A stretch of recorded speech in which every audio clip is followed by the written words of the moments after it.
Rory had always been an animal lover, but he grew up with two very mean parents. His mother said she had allergies, but every time he asked her what the allergies were, they changed. If he wanted a cat, she was allergic to cats. If he wanted a fish, she was allergic to fishes. If he wanted to go to the zoo, she was allergic to crowds. Rory's dad didn't have any allergies, but he hated animals. However, he loved eating meat, so when Rory said he wanted a cat, his dad said, cat. I haven't eaten cat before. We can get it nice and fat and then eat it. Then Rory cried and stopped asking for a pet. When Rory finished university, he moved to a small town so he could have lots of space. The town had lots of dog parks and it also had a cat park. Cat parks weren't normal, so he was very excited to go there. Rory thought a lot about what pet to get. Every day he went to the dog park and the cat park. He talked to people and played with their animals. People told him that cats and dogs were hard to look after, but he didn't want to get a small pet. So one day he got a big dog called Buck. Buck was an Alaskan Malamute, a big gray dog with lots of energy. Rory had always loved these dogs because they were social and loved to play. Rory and Buck had a lot of fun. They went for walks twice a day and they played lots of games. Buck never bit Rory and he never peed on the floor. However, Buck had a lot of hair. Soon the house was covered in hair. When Rory tried to clean it up, he sneezed a lot. Rory went to the doctor, who told him he was allergic to dog hair. Rory couldn't believe it. He was allergic just like his mom. He thought maybe it would get better, but it just got worse. Soon Rory was sneezing all day and he couldn't play with Buck. So he decided to give Buck to a family on his street. They didn't have allergies and they had lots of time to play with him. Rory cried all night after saying goodbye to Buck, but he didn't sneeze again after that. Next he tried a cat. He made sure to get an allergy test first and he wasn't allergic to cats. But he wanted to be safe, so he chose a Sphynx cat, a type of cat that had no hair. He also knew that Sphynx cats were very social and were a bit like dogs. He called his cat Aslan. In the beginning, he had lots of fun with Aslan. They played together and went to the cat park and he had no problems with allergies. Sometimes Aslan peed on the floor, but Rory taught him where to go, and this wasn't a problem. However, Aslan was a very social cat. When Rory was cooking, Aslan jumped up and tried to take the food. When Rory read, Aslan scratched the book, and sometimes he scratched the book so much that Rory couldn't read it.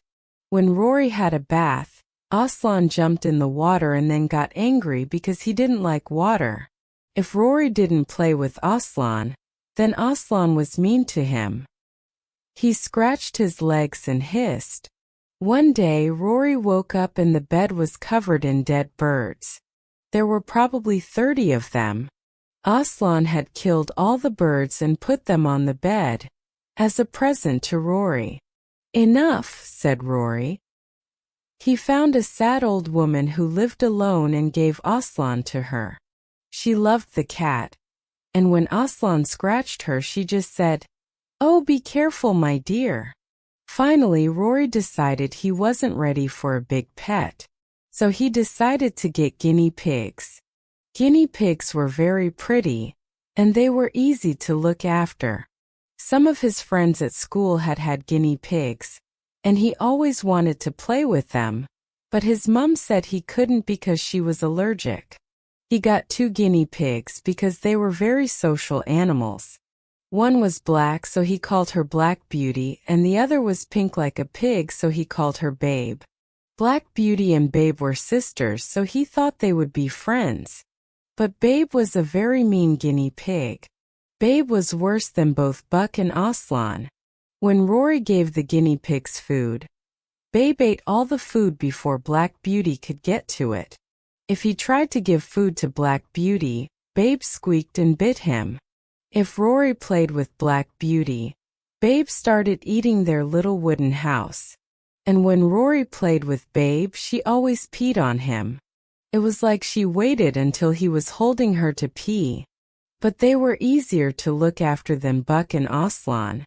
If he wore gloves when he was near them, then it didn't hurt when Babe scratched and bit him.